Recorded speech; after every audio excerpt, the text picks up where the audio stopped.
मई 1974 का वो तपता हुआ महीना और राजस्थान के पोखरण की वो झुलसा देने वाली गर्मी। वहाँ की धरती सिर्फ प्यासी नहीं थी, वो एक ऐसे राज को अपने सीने में दबाए बैठी थी जिसकी भनक अगर दुनिया को लग जाती तो शायद आज हम किसी और ही इतिहास को पढ़ रहे होते। पोखरण के उस वीरान रेगिस्तान में, जहाँ दूर दूर तक सिर्फ रेत के ऊंचे ऊंचे टीले और कटीली झाड़ियाँ नजर आती थीं, वहाँ की हवाओं में एक अजीब सी भारीपन थी।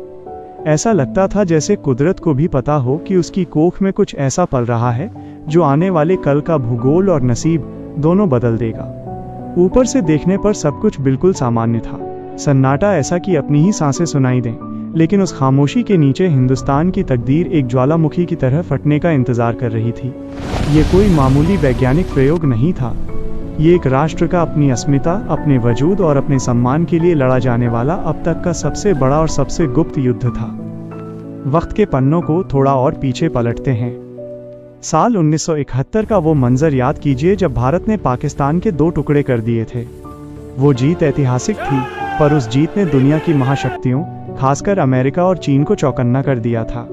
जब भारतीय सेना सीमा पर दुश्मन को धूल चटा रही थी, तब अमेरिका का 7वां बेड़ा परमाणु हथियारों से लैस होकर भारत को डराने के लिए बंगाल की खाड़ी की लहरों पर सवार चला आ रहा था। वो धमकी सीधी थी, क्रूर थी और बहुत डरावनी भी। दिल्ली के एक बंद और शांत कमरे में बैठी प्रधानमंत्री इंदिरा गांधी ने उस दिन अपनी मेज पर रखे दुनिया के नक्शे को देखते हुए एक ऐसा फैसला लिया था जिसने सत्ता के गलियारों में हलचल मचा दी थी। उनकी आंखों में एक अलग ही चमक थी और इरादों में हिमालय जैसी मजबूती।